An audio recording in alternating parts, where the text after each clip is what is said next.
Welcome to the Eerie Hour. Some places don't just haunt you, they wait. They settle into your bones, like damp and dust, wrapping around you until the line between their history and your present begins to blur. This house, with its creaking joints and sighing drafts, feels like one of those places. It doesn't just hold memories, it seems to absorb them, leaving a residue in the air, a weight in the silence.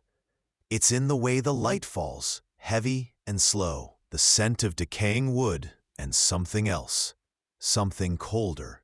If you enjoy descending into the strange and the forgotten, don't forget to like and subscribe, and share your theories below. Now, let's begin. But remember, once the story starts, something always follows. The kitchen drain is clogged again. Not just slow, but entirely, stubbornly blocked. It's an old house, full of charming quirks and less charming infrastructural decay. This is the third time this month, each blockage more resolute than the last. You sigh, a small cloud of exasperation in the stale air of the room, which always carries the faint, unsettling scent of old metal and forgotten meals. The sink basin holds a murky, stagnant pool, reflecting the weak overhead light like a diseased eye. You fetch the kettle, fill it, and switch it on. The gentle hiss becomes a rolling boil, a small, comforting sound of domestic purpose against the quiet hum of the old refrigerator. You pour the scalding water slowly into the drain. It sits for a moment, then begins to trickle, a hopeful sign. But then, as the last of the water disappears, a sound rises from the depths of the pipe. It isn't the expected glug-glug of displaced water or the rush of clearing passage. No, this is a different noise. A low, resonant gurgle, deeper than it should be, almost like a suppressed cough or a throat being cleared. It echoes slightly in the tight space under the sink, bouncing off the worn linoleum and chipped paint. It's the sound of something moving, not just water and debris. A peculiar chill, sudden and sharp, washes over you, originating somewhere near the base of the cabinet where the pipe disappears into the floor. It's not just a draft. The air grows heavy, static-charged. The gurgle repeats, a little longer this time, a drawn-out, throaty sound. It doesn't sound like plumbing anymore. It sounds like it's coming from the pipe, not just in it. Your initial frustration about the drain vanishes, replaced by a creeping unease. That noise, it's familiar in a way you can't quite place, like a forgotten word on the tip of your tongue. You try to rationalize it. Old pipes, air pockets, just the house settling. But the sound resonates in a way that feels intentional, almost intelligent. It feels like a presence. The gurgle is the first crack, the first hint that this house holds more than just history and decay. It feels like the pipe isn't blocked, but is perhaps holding something back. It sounds like it's trying to speak or breathe. A fleeting, unwelcome memory surfaces. A whispered rumor about the house's previous occupant. Something about the plumbing. Something dark and liquid and trapped. You dismiss it, but the unease remains, a cold knot in your stomach. A resonance echoing not just from the drain, but in your own chest. This sound, it's the start of everything being wrong. Welcome to the Eerie Hour. Some places don't just haunt you, they wait. If you enjoy descending into the strange and the forgotten, don't forget to like and subscribe, and share your theories below. Now, let's begin. Remember, once the story starts, something always follows. The water pools stubbornly around the drain cover in the old upstairs bathroom sink. It refuses to descend, a stagnant, opaque mirror reflecting only the aged porcelain and the single, low-wattage bulb hanging overhead.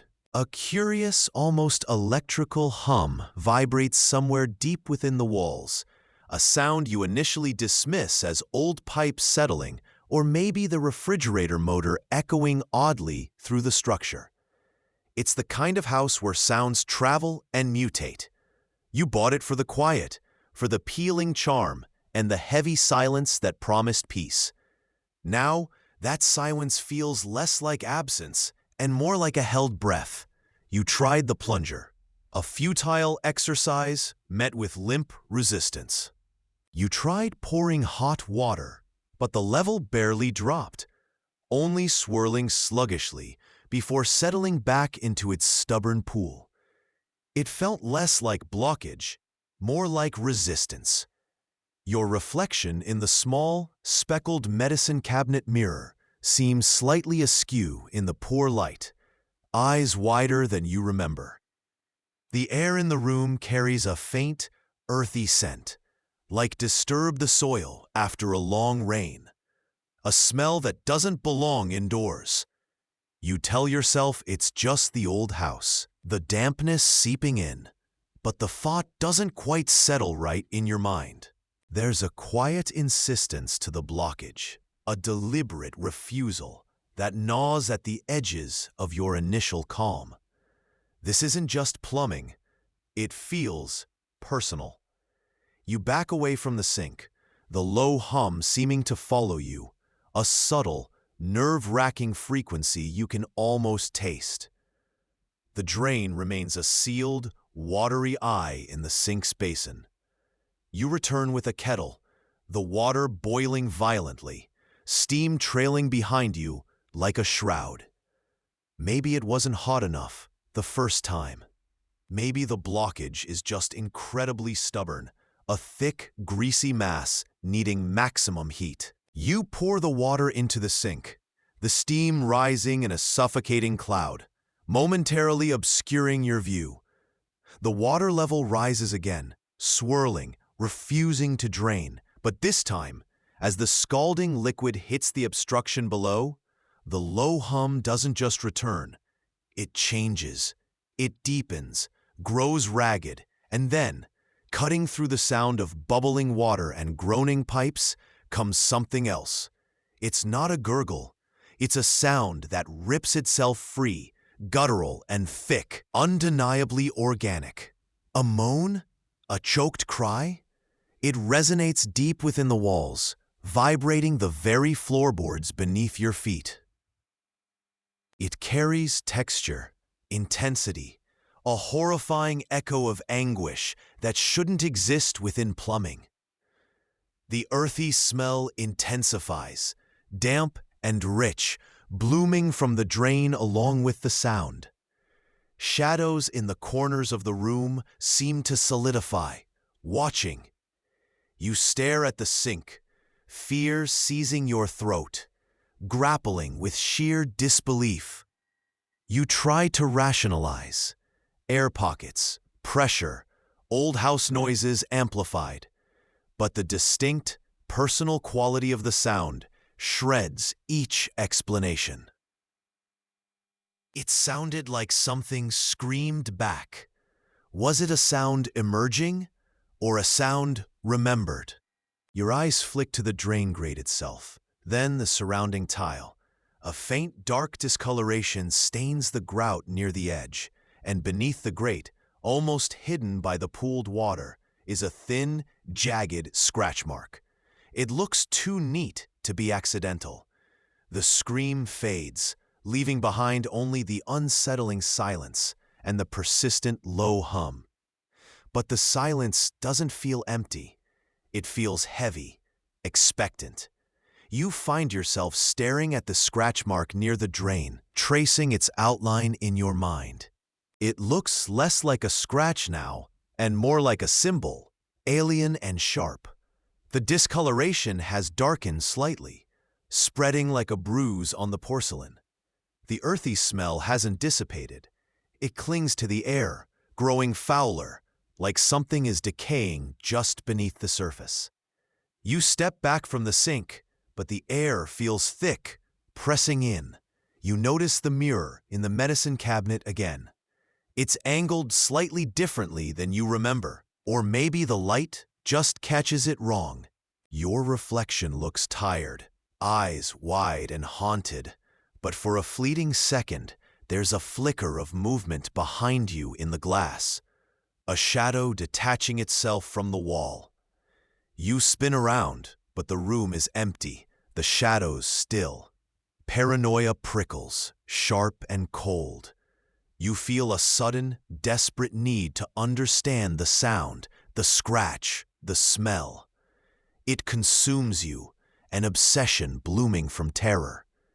You find yourself listening, straining to hear the low hum, the ghost of the scream.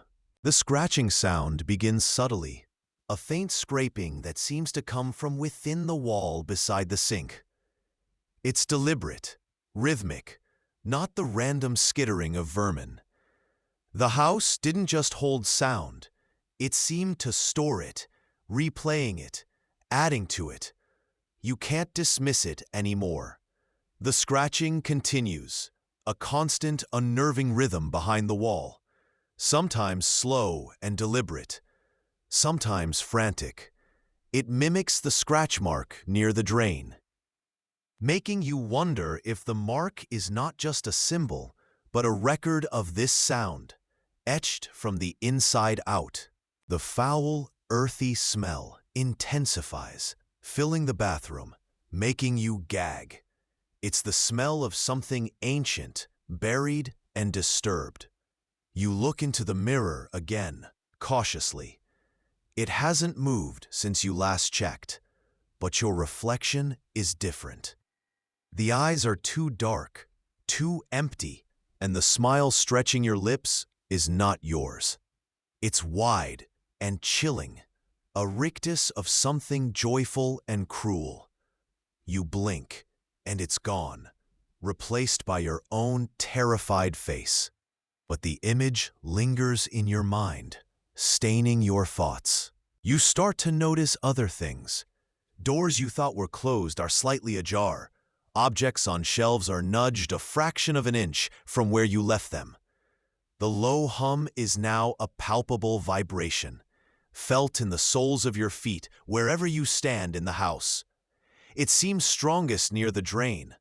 You cautiously approach the sink again, peering into the murky water.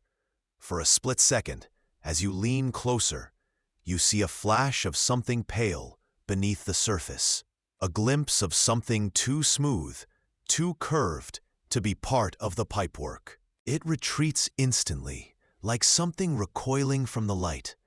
Sometimes the reflection looks back differently. The house is a symphony of unsettling sounds now. The rhythmic scratching from the wall, the constant low hum vibrating through the floor, the ghost of the scream echoing in the back of your mind. The foul smell is overpowering, thick and cloying. You can't escape it. You find yourself standing before the medicine cabinet mirror, drawn to it against your will. Your reflection is a distorted mess of fear and sleeplessness. As you watch, the glass seems to ripple, like looking into water. The bathroom behind you in the reflection begins to warp, stretching and twisting into impossible shapes. And then, in the depth of the mirror, you see it clearly, a figure, hunched and indistinct, moving within the distorted room of the reflection. It's near the sink. Its form is unsettlingly fluid, like mud shifting. It reaches out a hand towards the drain. In the real room, a sharp crack echoes from the sink as the porcelain crazes around the drain cover.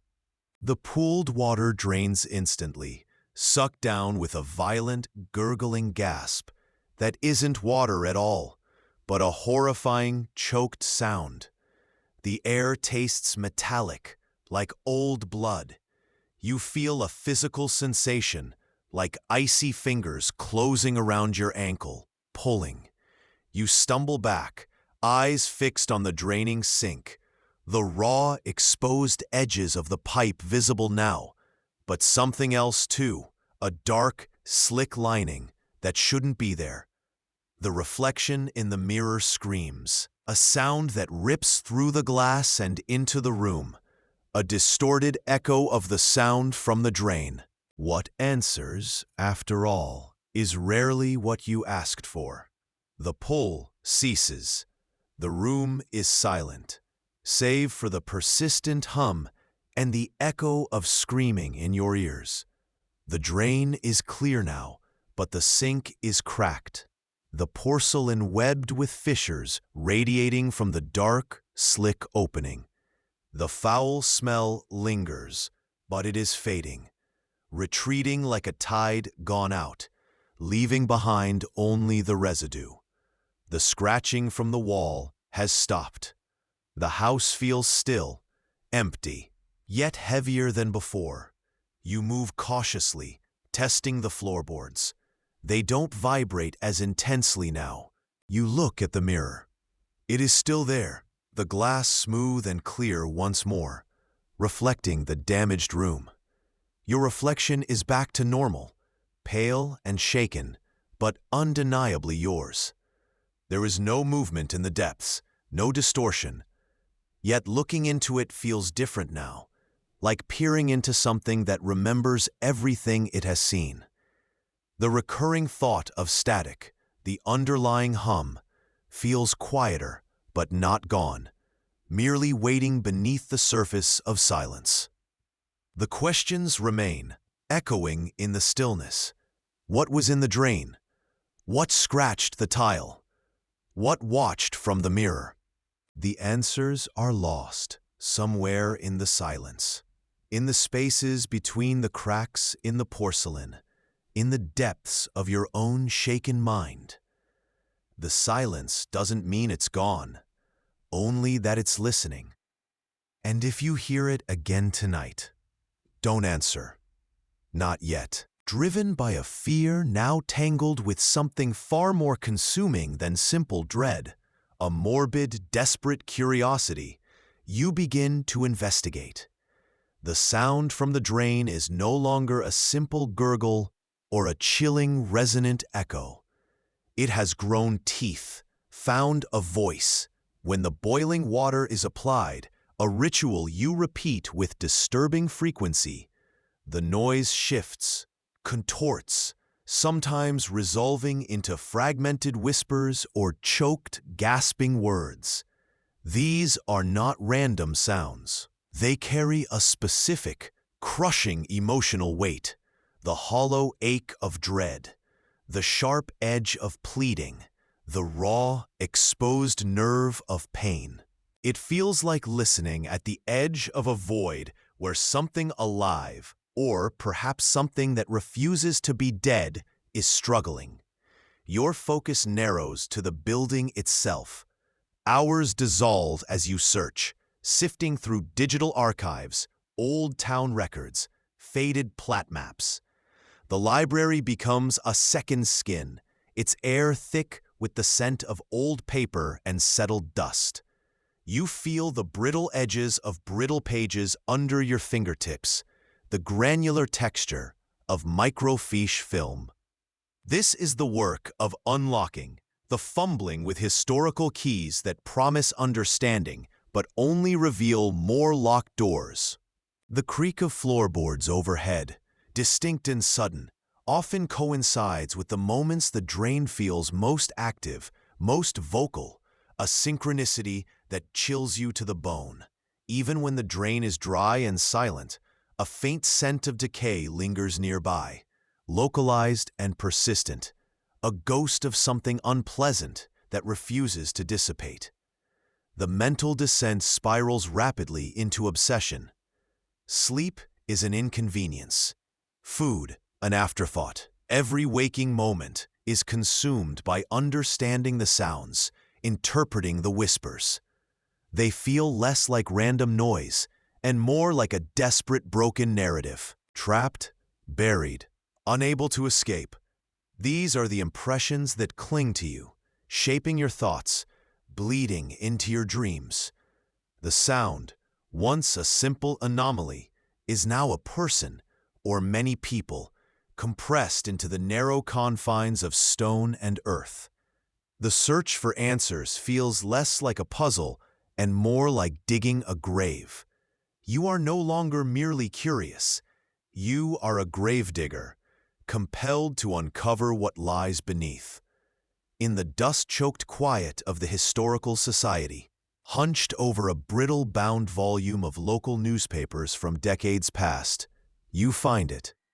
A small, faded excerpt tucked away in a section detailing local happenings. Not about this specific building, but the land it sits upon, the area it occupies. A cryptic mention, unusual disturbance reported near the Old Mill Creek site involving unsettling noises from below ground. Local authorities investigating disappearance of farmer Thomas Croft, last seen near the same location. No official link established, search ongoing. The link isn't clear. The Old Mill Creek is gone, paved over, built upon. This building stands here now. Thomas Croft, disappearance, unsettling noises from below ground. The words swim before your eyes, a key that feels too large for any lock you possess, promising entry into a place you suspect you are not meant to go. The smell of dust and decay seems stronger now, rising from the old paper like a breath held for years. And for a terrifying moment, you hear a faint, wet whisper, not from the drain, but seeming to originate from the very room, echoing the pleading tone you now recognize so well. It speaks of being hidden. Welcome to the eerie hour. Some places don't just haunt you, they wait. Within these walls, where the dust settles like forgotten time and the floorboards creak like ancient bones, a silence waits. It is not the silence of absence, but the heavy quiet of something listening. The air here is cool, even in the height of summer, carrying the faint, persistent scent of damp earth and something metallic, like old pennies left in rain. You arrived seeking quiet, perhaps, or escape, drawn by the house's stoic, weathered face against the bruised sky. But the house, you now suspect, drew you. It sits on a small rise, its windows dark eyes watching the world recede. There is a drain in the cellar, rusted and cracked, from which the first sounds emerged.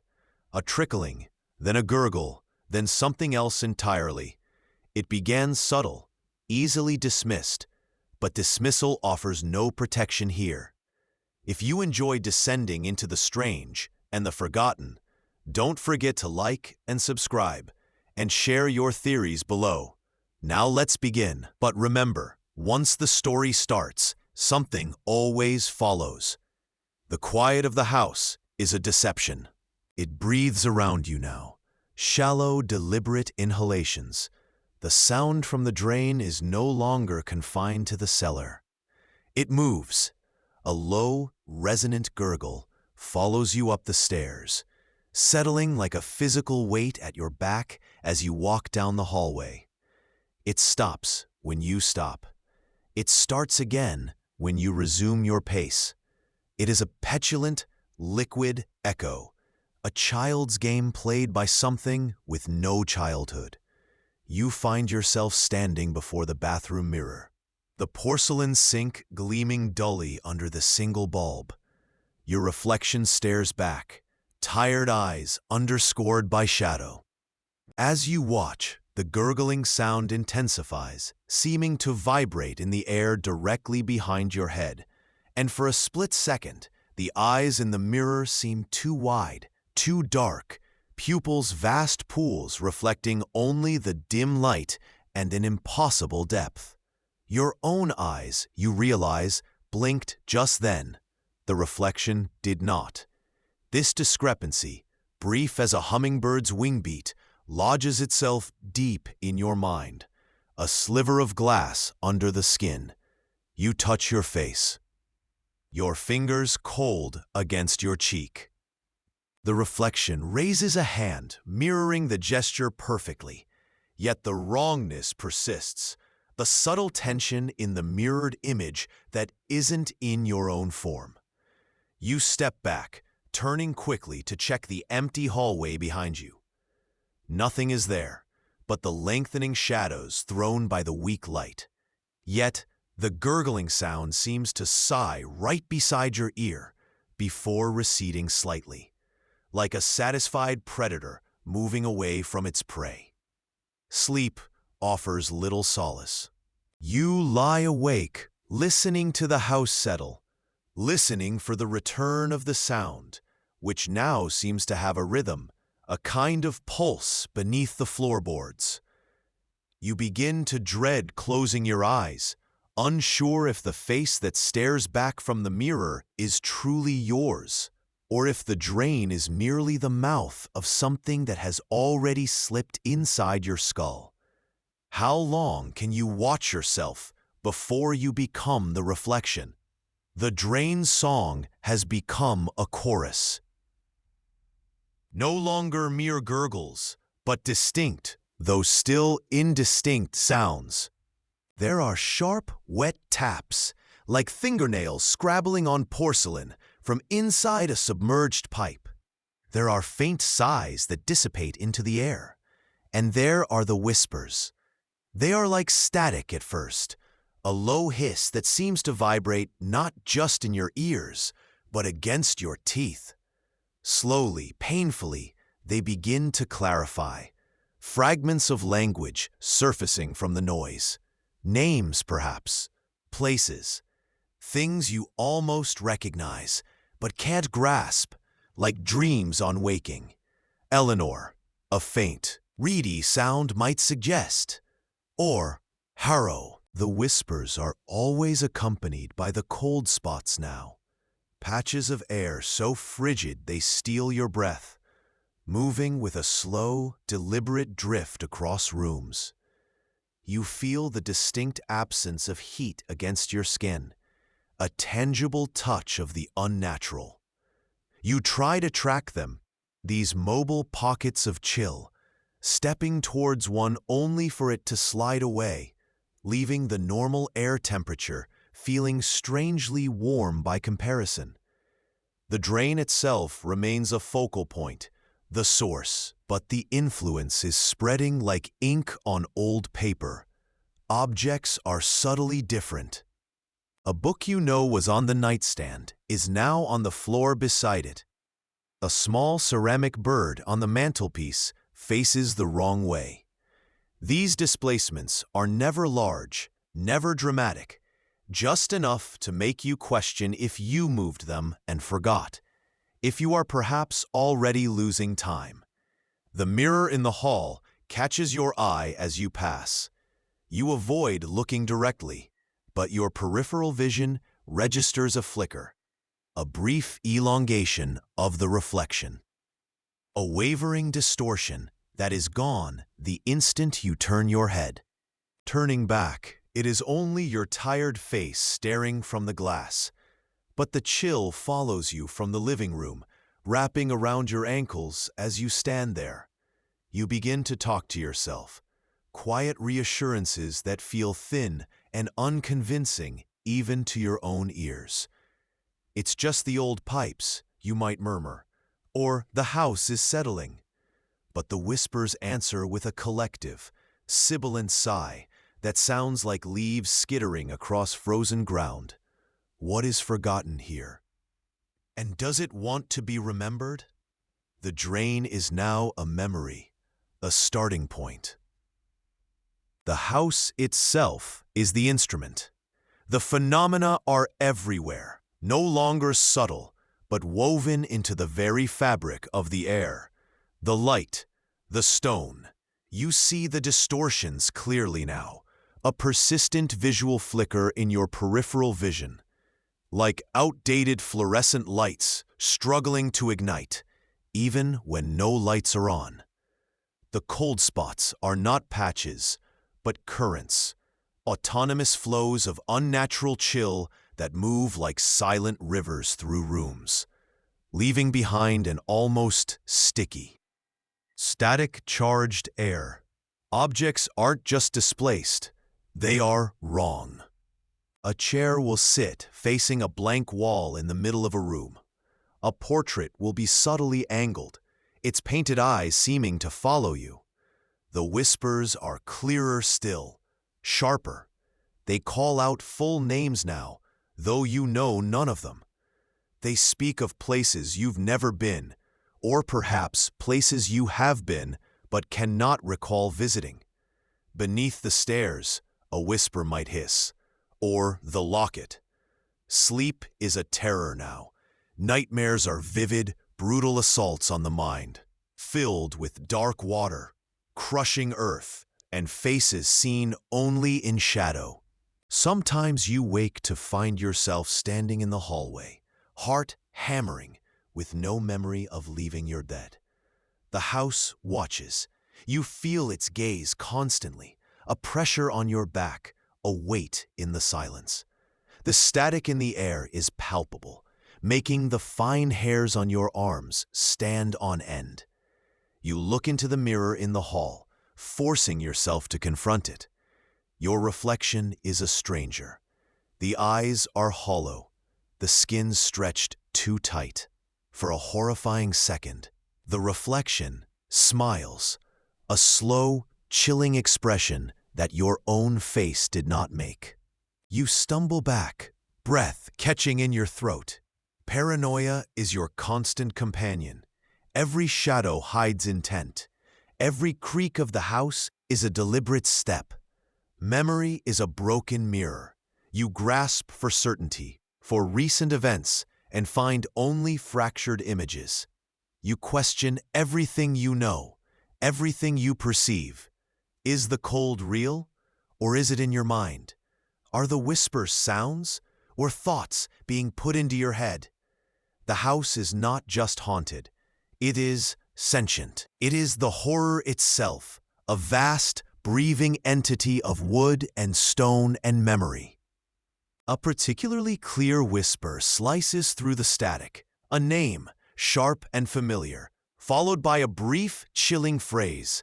She knows. The passage. The house is a cage of wood and memory, and you are trapped inside its thoughts.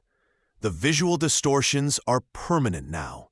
The world shimmers at the edges of your sight, unstable and fluid. The cold currents are omnipresent, sapping strength, leaving you perpetually shivering.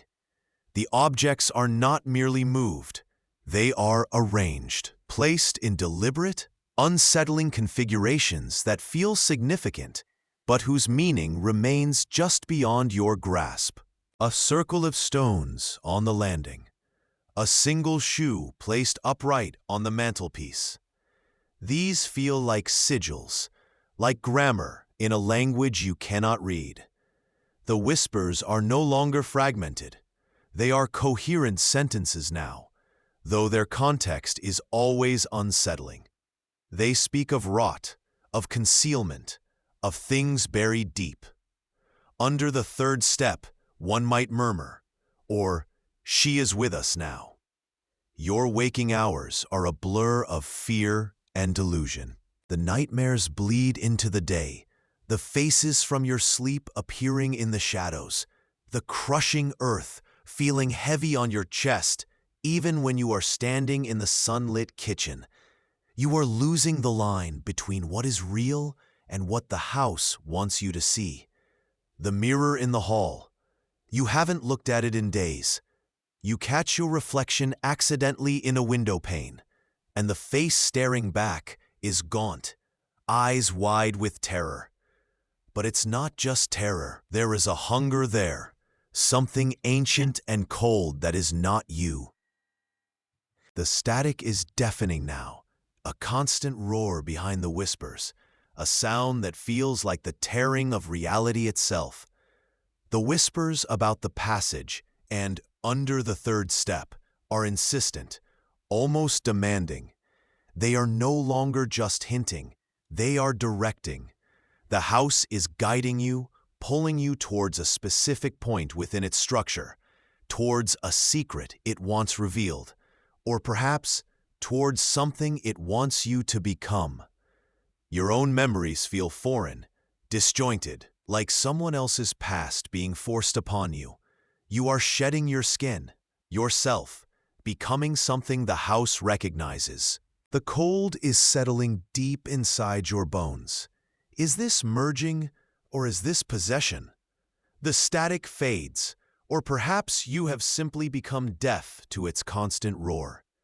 The whispers are quiet now, replaced by a vast, echoing silence within the house, a silence heavier and more profound than any before.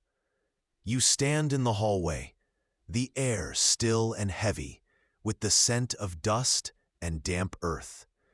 The specific location whispered about, under the third step, seems to call to you, a psychic weight pulling you downwards.